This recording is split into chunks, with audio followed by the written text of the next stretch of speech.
Bonsoir Paul-Henri, bienvenue dans les 3 minutes sur Maxeda TV en direct de la station Bricoplanète de Mons. Bonsoir Sébastien. Paul-Henri, pouvez-vous nous développer les titres de ce journal? Avec plaisir Sébastien. Le blackout n'en finit plus, le virus Ebola est en constante progression, et l'araignée géante en provenance de la France arrive petit à petit sur la région de Mons. Paul-Henri, parlez-nous de l'araignée géante. L'araignée ne mesurant que quelques centimètres de diamètre il y a encore quelques années, a atteint une taille de plus de 10 mètres de haut. Qu'a-t-elle mangé pour arriver à une taille pareille? Y a-t-il un lien avec le virus Ebola? Aucun lien n'est encore avéré, Sébastien. Cependant, on note déjà plus de 10 000 personnes piquées à Mons.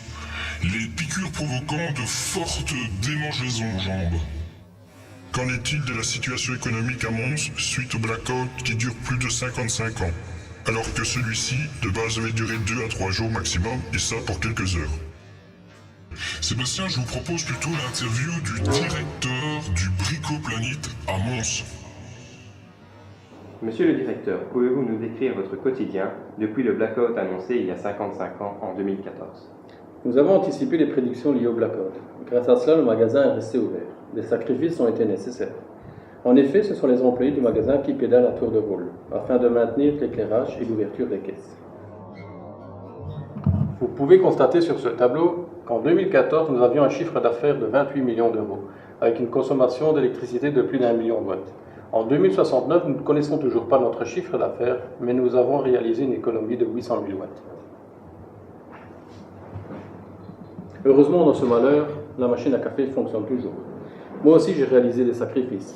J'ai décidé de boire que 2 cafés par jour afin d'alléger le travail des employés qui pédalent.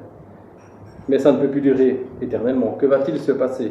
Mes employés deviennent vieux et auront bientôt l'âge de la retraite. Et qui va pédaler? Qui?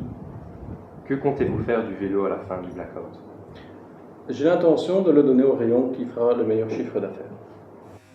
D'après vous, combien de temps cette situation va-t-elle durer, Paul-Henri? Sébastien, je vous propose plutôt d'écouter une professionnelle de l'avenir, Madame Soleil, alias la star de l'Eurovision, Madame Concheta.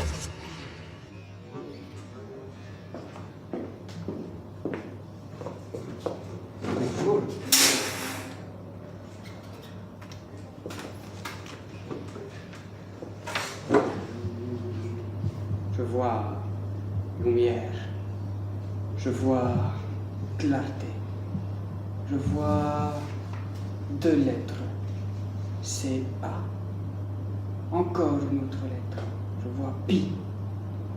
Je vois des promotions, je vois des augmentations en pourcentage, je vois des sourires sous les visages des clients, je vois des animations, des jeux, je vois des gagnants. Madame Concheta, vous nous faites rêver. Avez-vous une date à nous communiquer? Alors, c'est proche, très proche. Je vois le 15 octobre prochain. C'est ça, le 15 octobre. Madame Concheta.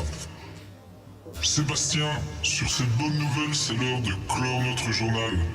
Bonsoir. Bonsoir, Paul-Henri.